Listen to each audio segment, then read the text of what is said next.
Bismillahirrahmanirrahim. Assalamualaikum warahmatullahi wabarakatuh. Tabipun. Video ini dibuat guna memenuhi tugas pada mata kuliah Green Economy and Trade dengan dosen pengampu Bapak Rizky Renaldi Pramasa SEME. Tak kenal maka tak sayang, maka kami akan memperkenalkan diri. Saya Rifa Khairunisa dengan NPM 205100368 dan kedua rekan saya Dodi Dwi Cahyo dengan NPM 20510010351 dan saya Rani Winata dengan NPM 20510100329. Kami dari kelompok 3 akan membahas mengenai nilai ekonomi. So, kepada rekan-rekan selamat menyaksikan.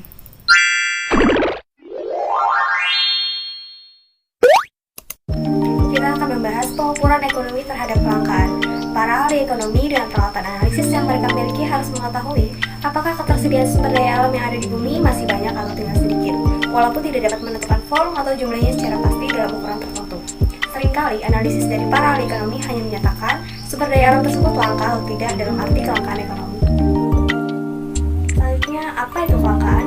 Para ekonom mengartikan arti langka dengan keadaan di mana jumlah barang yang diminta lebih banyak daripada jumlah yang ditawarkan atau tersedia. Dalam pasar persaingan sempurna, kelangkaan inilah yang menyebabkan harga barang yang bersangkutan tersebut naik. Persediaan sumber daya alam kita artikan sebagai volume sumber daya alam yang sudah diketahui dan dapat diambil dengan mendatangkan keuntungan pada tingkat biaya produksi dan tingkat harga tertentu, yang mana sumber daya alam tersebut menjadi memiliki harga atau nilai ekonomi. Lalu, bagaimana kita mengetahui apakah sumber daya alam tersebut mengalami kelangkaan atau tidak? Para ahli ekonomi menggunakan berbagai cara dengan alat mengukur dalam bidang ilmunya dengan melihat yang pertama, harga barang sumber daya alam dan nilai sewa ekonomis atau economic rent menurut Visser. Kemudian yang kedua, melihat satuan biaya produksi barang sumber daya alam menurut Barnett dan Morse, dan melihat royalti maupun elastisitas substitusi. Hipotesis yang dikemukakan adalah apabila ketiga alat pengukur itu menjadi lebih tinggi, maka dapat dikatakan bahwa cadangan sumber daya alam sudah menjadi semakin langka. Baiklah, saya akan menjelaskan pengukuran ekonomi terhadap kelangkaan dari biaya produksi dan harga barang sumber daya alam. Yang pertama, biaya produksi. Ekonomi klasik Ricardo maupun neoklasik Javanos melihat bahwa peningkatan biaya produksi berhubungan dengan semakin berkurangnya persediaan atau cadangan sumber daya alam, yang mana sumber daya alam sejak adanya manusia di bumi sudah terus-menerus diambil atau dieksploitasi. Barnett dan Morse juga telah meneliti pola perkembangan biaya produksi untuk komoditi ekstraktif sepanjang sejarah perkembangan industri di Amerika Serikat. Dalam studi Barnett dan Morse dikemukakan bahwa teori klasik mengenai meningkatnya kelangkaan sumber daya alam itu tidak dapat diterima kecuali dalam hal yang sangat terbatas atau tertutup. Barnett dan Morse membuat hipotesis bahwa sumber daya alam menjadi semakin langka apabila yang pertama, biaya real unit output meningkat terus selama periode pengambilan. Yang kedua, biaya produksi komoditi yang diambil relatif lebih tinggi daripada biaya produksi komoditi lain. Yang ketiga adalah harga komoditi yang diambil relatif lebih tinggi daripada harga komoditi lain. Berdasarkan data yang tersedia, mereka menolak hipotesis yang diberikan karena ternyata harga real dan biaya produksi real semakin turun dari tahun ke tahun kecuali dalam komoditi kehutanan. Adapun beberapa alasan sumber daya alam dikatakan tidak menjadi semakin langka apabila yang pertama, adanya barang substitusi yang masih berlimpah bagi sumber daya alam yang terus-menerus diambil dan semakin dikit jumlahnya. Contohnya adalah biji-bijian menggantikan daging, plastik menggantikan kulit, serat sintesis menggantikan serat alami. Yang kedua adalah adanya penemuan baru dengan menggunakan metode eksplorasi baru seperti metode geofisika, geokemis, dan satelit. Yang ketiga, adanya peningkatan dalam impor mineral dan metal dari negara lain. Dengan adanya perbaikan di bidang transportasi telah memungkinkan daerah yang jauh dari lokasi sumber daya alam mampu bersaing secara ekonomis dengan daerah yang dekat lokasi sumber daya alam. Yang keempat, adanya peningkatan pengetahuan teknik yang berguna bagi eksplorasi, pengambilan dan pengangkutan sumber daya alam sehingga produksi dapat berlipat besar-besaran dan biaya produksi unit dapat ditekan. Dan yang kelima, adanya kemungkinan daur ulang atau recycling. Barnett dan Morse menyatakan bahwa dalam sejarah Amerika Serikat, setiap generasi selalu meninggalkan warisan untuk generasi berikutnya, yaitu dengan keadaan ketersediaannya sumber daya alam dengan kemampuan produksi yang semakin baik. Lalu, Barnett dan Morse mengajukan dua macam hipotesis. Yang pertama adalah hipotesis kuat, menyatakan bahwa biaya real per unit barang-barang ekstraktif akan meningkat dengan berkembangnya waktu karena adanya keterbatasan dalam jumlah maupun kualitas sumber daya alam tersebut. Dan yang kedua adalah hipotesis lemah, menyatakan bahwa meningkatnya kelangkaan sumber daya alam cenderung meningkatkan biaya produksi real, tetapi peningkatan ini lebih cepat daripada kekuatan yang akan menekan kenaikan biaya sebagai hasil dari adanya perubahan teknik dan kekuatan ekonomi lainnya. Alat pengukur selanjutnya adalah harga barang sumber daya alam. Kelangkaan sumber daya alam dapat dilihat dari harga barang sumber daya yang semakin meningkat, maupun dilihat dari royalti atau rent. Rent adalah harga bayangan satu unit barang sumber daya yang ada dalam cadangan atau stok. Apabila seseorang tertarik pada kelangkaan, maka rent lebih tepat sebagai alat pengukurnya. Namun, apabila seseorang berminat untuk mengetahui banyaknya pengorbanan dalam memperoleh barang sumber daya alam, maka harga lebih tepat sebagai indikatornya, karena harga sudah mencakup biaya produksi dan rent. Hal ini memberi pengertian kepada kita bahwa keadaan sumber daya alam menjadi semakin langka. Brown dan Field mengatakan bahwa semua cara, yaitu biaya produksi per unit, harga barang sumber daya alam, dan nilai sewa ekonomis memiliki kelemahannya tersendiri. Yang pertama, biaya produksi per unit, yang dipakai oleh Barnett dan Morse dalam mengukur kelangkaan sumber daya alam merupakan indikator yang meragukan. Mengapa? Karena yang pertama, kehidupan yang selalu berkembang, sehingga tidak dapat mengukur kelangkaan. Yang kedua, tidak memperhitungkan biaya pengambilan sumber daya di masa mendatang akibat dari meningkatnya kelangkaan. Yang ketiga, tidak dapat menjadi indeks pengukur yang tepat karena biaya pengambilan di masa datang tidak dapat diperhitungkan pada saat ini. Dan yang keempat, tidak mencerminkan keadaan semakin berkurangnya sumber daya alam. Yang kedua adalah harga barang sumber daya alam.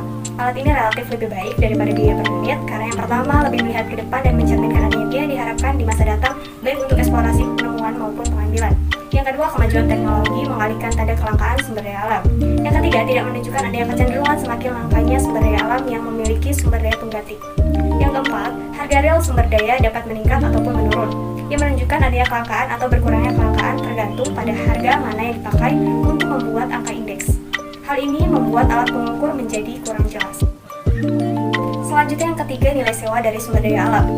Alat pengukur yang ketiga ini dikatakan lebih tepat menggambarkan kelangkaan sumber daya alam dari kedua cara sebelumnya. Namun ada beberapa keberatan terhadap alat pengukur ini. Yang pertama, sulit untuk mendapatkan data nilai sewa ekonomis dari sumber daya alam, karena nilai sewa sumber daya alam itu tidak praktis dalam jangka pendek.